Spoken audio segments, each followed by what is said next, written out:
Halo teman, semoga kalian tetap sehat ya. Jangan lupa ambil cangkir dan seduh kopimu. Tanpa nunggu lama kayak LDRan kamu dengan dia, langsung kita ke alur ceritanya. Battle Through the Heaven. Melanjutkan dari cerita sebelumnya. Tawa yang tiba-tiba muncul di atas menyebabkan sorakan yang bergema di tempat itu tiba-tiba berhenti.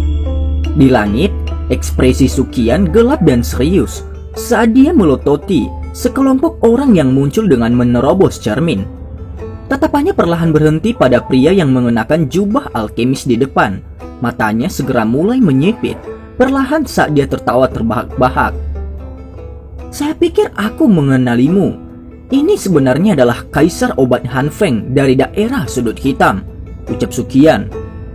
"Hahaha. Penatua pertama terlalu sopan.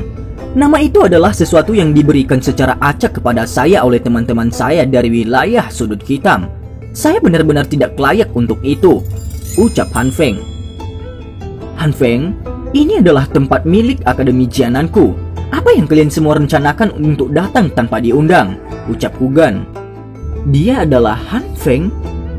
Xiaoyan tiba-tiba terkejut saat mendengar nama itu dari tanah. Dia segera berbicara dengan suara terkejut yang lembut saat tatapannya tanpa sadar memeriksa Grandmaster Alkemis yang bisa dianggap sebagai seniornya.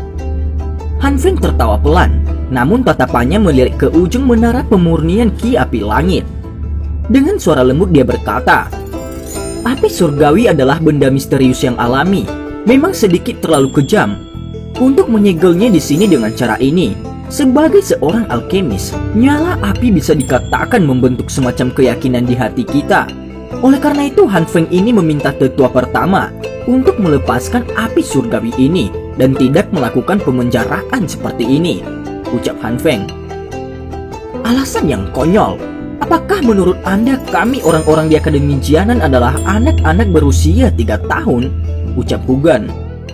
"Beritahu kami jika Anda ingin merebut api surgawi. Berbicara secara tidak langsung tidak cocok dengan status Anda," ucap Sukian.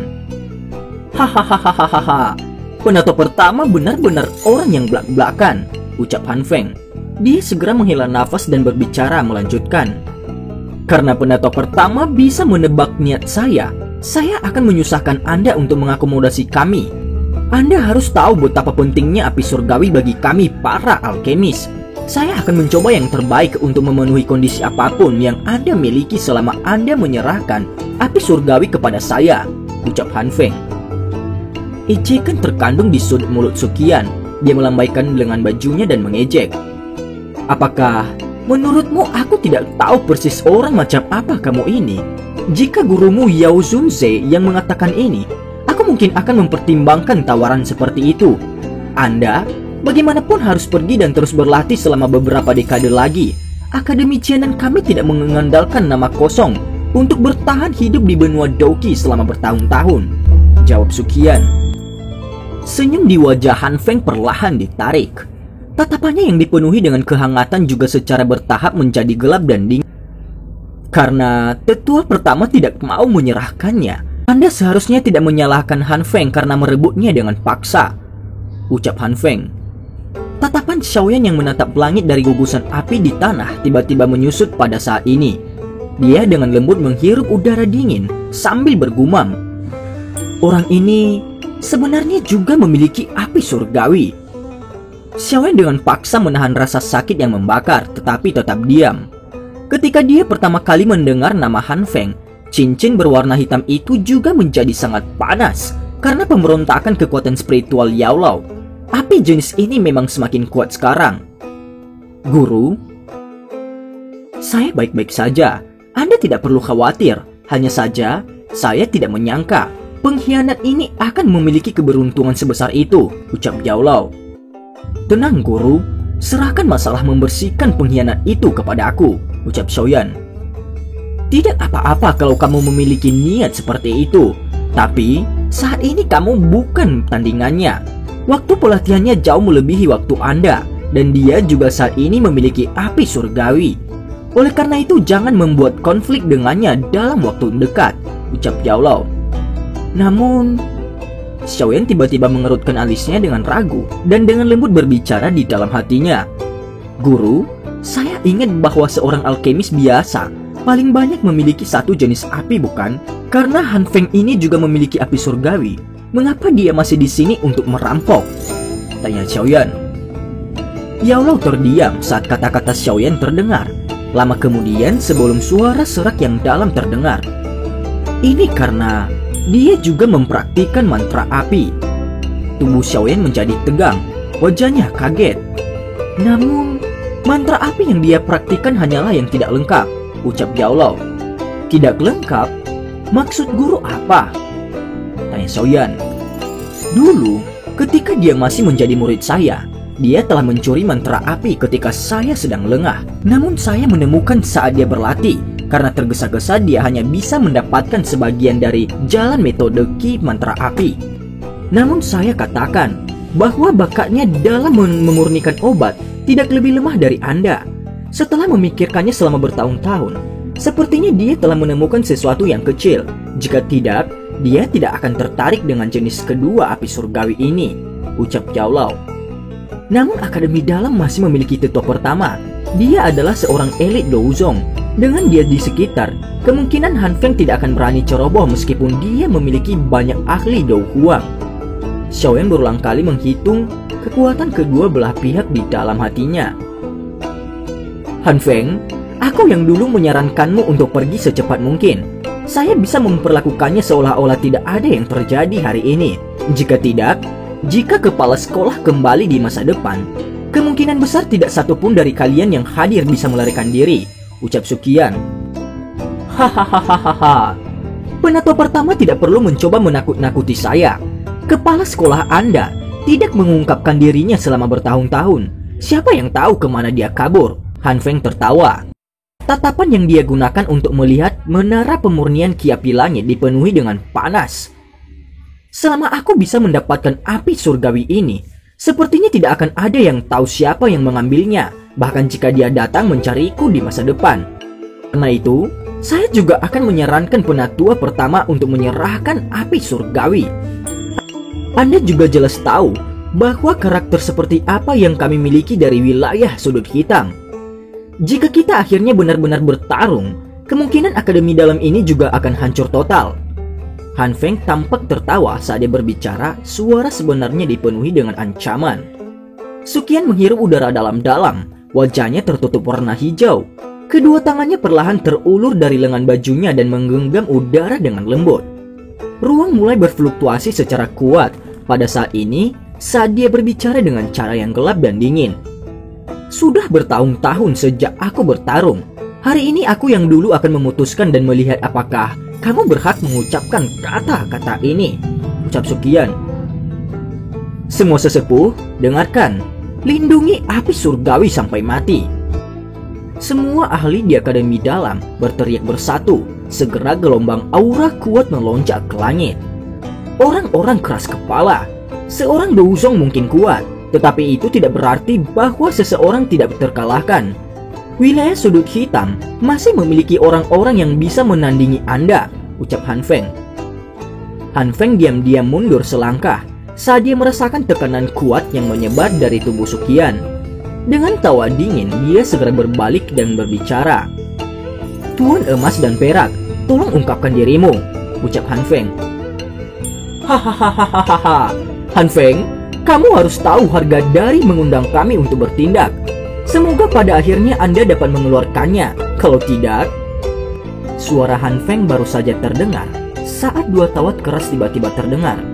Ruang mulai bergetar dengan dua sosok emas dan perak muncul di langit dengan cara seperti hantu. Ekspresi Sukian dan yang lainnya segera berubah saat mereka menyaksikan sosok emas dan perak di langit. Suara seperti angin dingin muncul dari celah di atas gigi Sukian.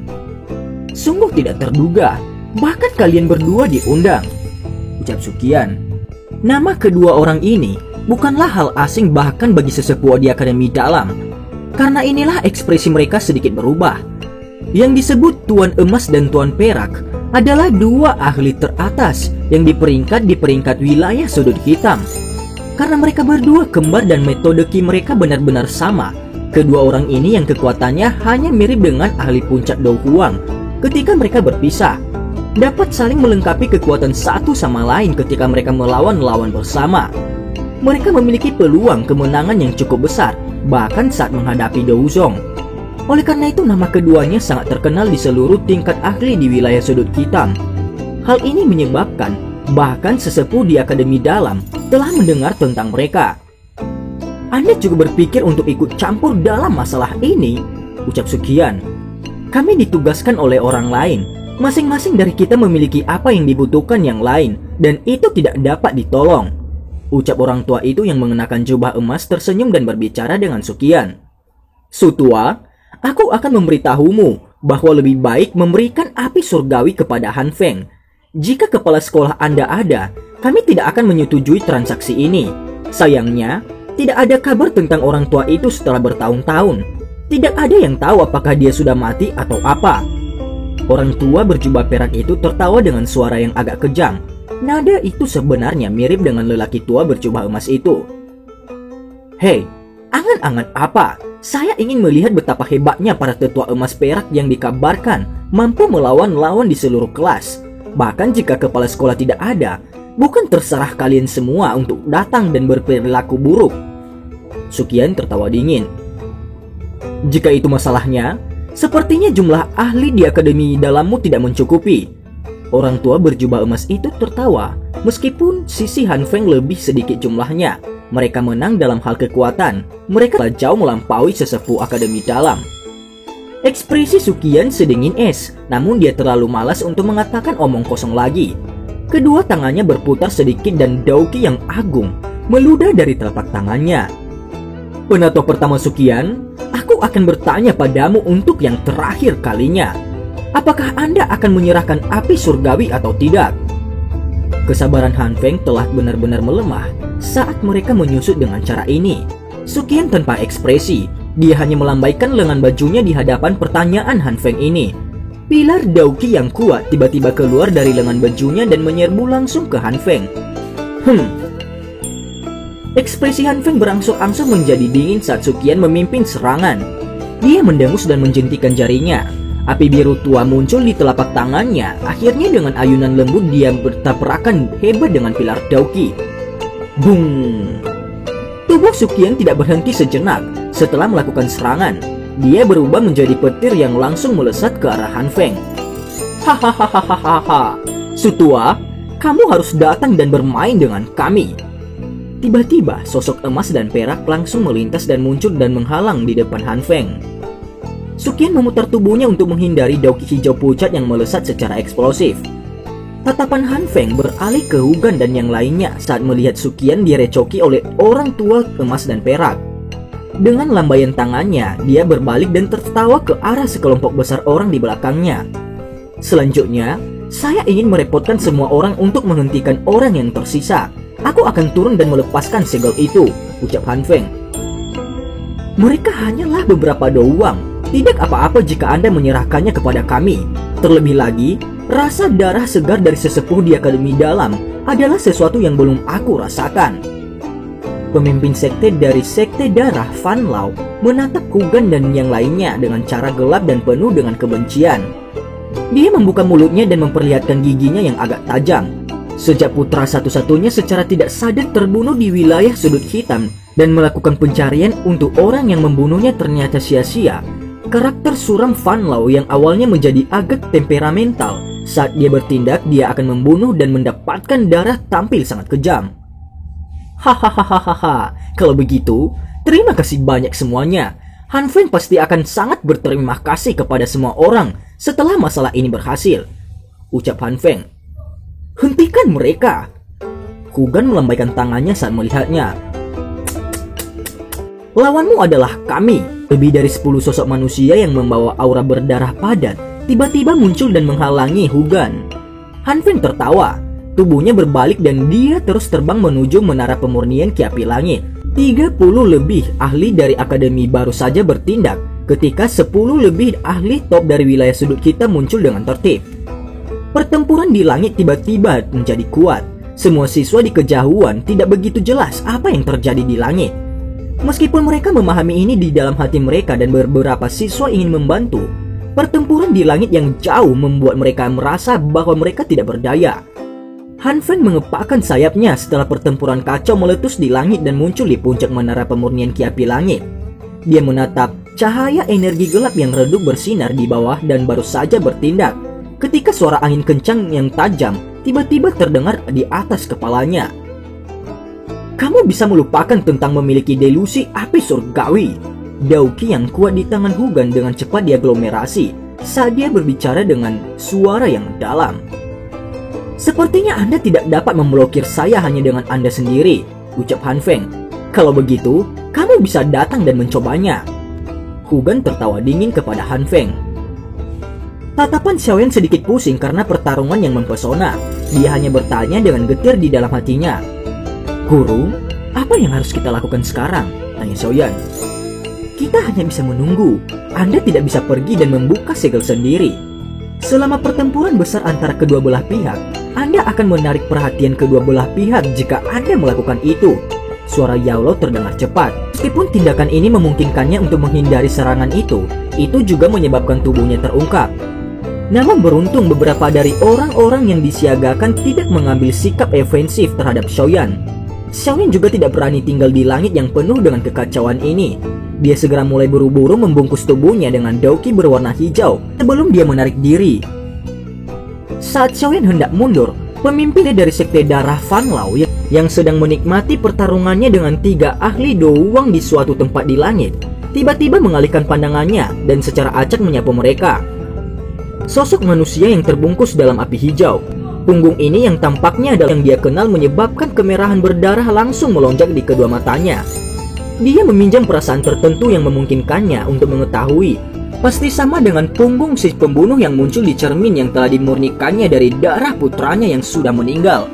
Setelah tidak dapat menemukan pembunuh putranya setelah segala macam metode, secara tidak terduga dia akan menemui pembunuh di tempat semacam ini.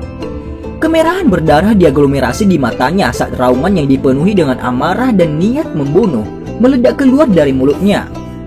Saat ketiga penatua Douwang mundur, sayap di punggung Fan Lao dikepakkan dan tubuhnya tampak seperti cahaya berwarna darah saat melesat secara eksplosif ke arah Xiaoyan di sudut bawah tatapan kaget yang tak terhitung jumlahnya.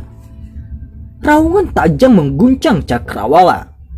Bajingan kecil, kamu benar-benar membuatku kesulitan mencarimu. Pergi dan mati dengan putraku, teriak Fan Lao. Ini buruk. Bagaimana orang tua ini menemukan saya? Gumam Xiaoyan. Tubuh Xiaoyan baru saja berbalik saat angin kencang melintas ke arahnya. Rasa dingin muncul di hatinya saat dia dengan paksa memutar tubuhnya dan dia nyaris menghindari kekuatan merah darah. Tubuhnya melesat saat dia memarahi dengan marah di dalam hatinya. Anjing tua, kamu benar-benar ganas. Wajah Fan Lao berwarna hijau dan dipenuhi dengan ekspresi beracun. Meskipun Xiaoyan juga mendapat bantuan dari teknik dou terbang, kecepatan terbangnya tidak dapat dibandingkan dengan sayap dauki yang sebenarnya. Kembalikan hidup anakku, teriak Fan Lao. Saat cahaya berdarah datang dari segala arah, suara guntur samar tiba-tiba terdengar. Tubuh Xiaoyan yang berdiri dengan tenang di udara tiba-tiba sedikit bergetar. Seluruh tubuhnya juga menjadi ilusi saat ini. Bung! Cahaya berdarah itu melonjak secara eksplosif dan dengan kuat menabrak tubuh Xiaoyan. Namun, Xiaoyan tidak memuntahkan darah dan menjadi terluka parah seperti yang dia harapkan. Cahaya berdarah itu melewati tubuh Xiaoyan tanpa perlawanan. Setelah itu, tubuh itu perlahan menghilang. Tubuh ini sebenarnya adalah bayangan. Xiaoyan terengah-engah saat dia tiba-tiba berkedip dan muncul sekitar selusin meter dari tempat cahaya berdarah itu melonjak. Fan Lao melambaikan tangannya dan menyebarkan pancaran darah yang tergolong keluar. Tatapannya melihat Xiaoyan dengan cara yang gelap dan dingin. Suaranya berkata dengan cara yang gelap dan jahat. Gerakan 3000 petir? Sepertinya orang yang membunuh anakku itu memang kamu, ucap Fan Lao. Tatapan Xiaoyan menatap Fan Lao. Tidak peduli bagaimana orang mengatakannya, pihak lain adalah seorang elit Dou Huang. Jika dia tidak menunjukkan gerakan 3000 petir dan menangkap pihak lain lengah sebelumnya, kemungkinan dia tidak akan melarikan diri dari pembunuhan di tempat. Bagaimanapun jarak antara dia dan yang terakhir benar-benar terlalu besar. Baik sekali. Fan Lao mengepakkan sayap Doki yang berwarna darah sedikit. Begitu aku menangkapmu, kematianmu tidak akan terlalu sederhana. Aku akan membesarkanmu sebagai budak darahku yang akan memberiku darah segar siang dan malam. Jika tidak, saya tidak akan bisa menghadapi anak saya yang sudah meninggal, ucap Fan Lao. Anjing tua, kenapa kamu tidak datang dan mencobanya? Mata hitam gelap itu memiliki rasa dingin yang gelap secara bertahap muncul di dalam hati Xiaoyan saat perlahan dia berbicara. Kedua telapak tangannya yang agak tajam bergerak sedikit dan benang Doki berwarna darah mulai melonjak seperti darah segar. Akhirnya mereka membentuk puluhan ribu benang darah yang mengelilingi tubuh Fan Lao saat yang terakhir mulai bernapas dengan tergesa-gesa. Wajah Xiaoyan juga menjadi sangat serius saat dia merasakan aura menakutkan yang secara bertahap meningkat di dalam tubuh Fan Lao. Selama seseorang membuat kesalahan sekecil apapun saat bertarung dengan seorang ahli sekelas ini, dia akan berakhir dengan kematian yang menyedihkan. Xiaoyan baru saja melangkah maju, tidak diragukan lagi menjadi seseorang yang mereka percaya. Oleh karena itu, banyak suara ancaman yang memekakan telinga juga berteriak keras dengan cara yang bersemangat dari tak terhitung banyaknya siswa di kejauhan. Pada saat ini harus dikatakan bahwa reputasi Xiaoyan benar-benar melebihi Lin Xiuya, Liu Qing dan yang lainnya. Xiaoyan juga terkejut ketika dia tiba-tiba mendengar suara mengancam yang bergema di udara. Tatapannya mengarah ke arah di mana suara-suara itu dan segera menjadi tidak bisa berkata-kata setelah melihat keganasan dan rasa hormat di wajah para siswa ini. Jika dia tidak ditemukan oleh Fan Lao, dia pasti sudah lama melarikan diri. Siapa yang mau mengambil resiko besar dan bertarung dengan seorang elit Do Huang? Aku akan menurunkan reputasimu di mata mereka menjadi debu. Jangan bilang padaku bahwa Dowling kecil saja bisa membalikan langit, ucap Fan Lao tertawa dingin. Tatapan Xiaoyan terfokus saat dia melihat benang energi berwarna darah yang datang dari segala arah. Dia menghembuskan nafas dalam-dalam dan tiba-tiba mengeluarkan teriakan pelan. Api berwarna hijau yang bergolak melonjak membungkus tubuh Xiaoyan. Munculnya api berwarna hijau segera menyebabkan ekspresi Fan Lao berubah. Dengan pengalamannya, dia secara alami dapat melihat latar belakang seperti apa yang dimiliki nyala api ini. Namun serangannya sudah diaktifkan. Dia hanya bisa melanjutkan dan tidak peduli jenis apa serangan yang digunakan oleh lawan. Selain itu, meskipun Xiaoyan benar-benar memiliki api surgawi, mencoba melepaskan kekuatannya akan bergantung pada kekuatannya sendiri. Meskipun nyala api berwarna hijau itu memiliki beberapa kemampuan untuk menahan benang darah dingin yang gelap, benang darah itu datang dari segala arah dan tidak menunjukkan tanda-tanda kelelahan. Fan Lao dengan dingin tertawa ketika dia melihat nyala api Xiaoyan yang secara bertahap menyusut. Dia melambaikan tangannya dan benang darah di semua tempat berputar dengan aneh. Mereka terjalin satu sama lain sebelum melingkar menjadi jaring bola darah. Di dalam jaring ada Xiaoyan yang melakukan perlawanan. Jadi bagaimana jika Anda memiliki api surgawi? Dengan kekuatanmu, kamu tidak dapat mengeluarkan potensi sepenuhnya, ucap Fan Lao. Bajingan kecil, pergi dan mati, teriak Fan Lao. Orang tua, apakah kamu tidak malu melawan Dowling sebagai Do Huang elit? Suara lembut tiba-tiba terdengar di udara tepat ketika tombak panjang berwarna darah itu hendak menembak ke jaring bola darah. Segera sosok kecil yang cantik tiba-tiba muncul di luar jaring bola darah. Kuncir kuda ungu pucat terlempar saat kepalang kecil yang lembut dilemparkan ke depan dengan keras. Segera, udara di depannya tertekan menjadi gelembung udara tak terlihat yang bertabrakan dengan tombak panjang berwarna darah. Bung! Riak udara menyebar dengan cepat, dengan ledakan rendah dan dalam yang mengguncang udara hingga sedikit berfluktuasi. Pandangan Fan Lao seperti ular berbisa yang dengan kuat mengunci gadis kecil cantik yang muncul di luar jaring bola darah. Ekspresinya tenggelam saat dia berteriak, "Apakah kamu mencari kematian?" Ziyan meringkuk mulutnya, tinju kecilnya mengeluarkan beberapa pukulan yang membentuk semacam angin. Ledakan sonik yang rendah dan dalam terbentuk di bawah tinjunya. Dia mengangkat kepalanya dan menghadapi Fan Lao tanpa rasa takut sedikit pun. Orang tua, siapa yang akan membantuku memperbaiki Yaowan jika kamu membunuh Xiaoyan? Ucap Ziyan. Wajah kecil seperti giok yang terukir, Ziyan menjadi sedikit serius setelah tampaknya merasakan niat membunuh yang meningkat di dalam tubuh Fan Lao. Tinju kecilnya juga perlahan mengencang. Dua suara angin deras lainnya muncul tepat saat Van Lo hendak bertindak. Dua sosok melintas di langit dan muncul di samping tubuh Xian. Sekilas, mereka berdua secara mengejutkan adalah Lin Xiuya dan Liu Qing. Pada saat ini keduanya memiliki sepasang sayap doki yang agak tipis dan ilusi.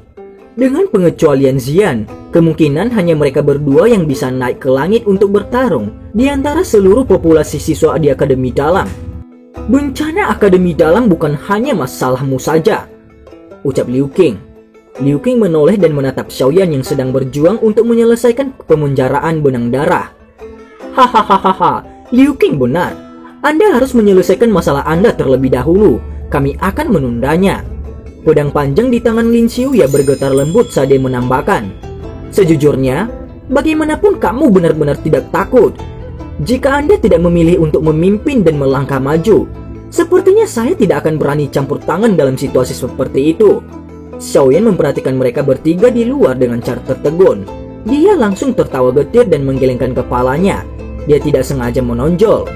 Sepertinya, aku hanya bisa mengeluarkannya semua. Xiaoyan bergumam pelan saat dia menatap Van Lo yang matanya dipenuhi dengan niat membunuh. Dan cerita pun bersambung. Terima kasih telah mendengarkan Mimin sampai akhir ya. Dan sampai jumpa. Jangan lupa share ya. Bye.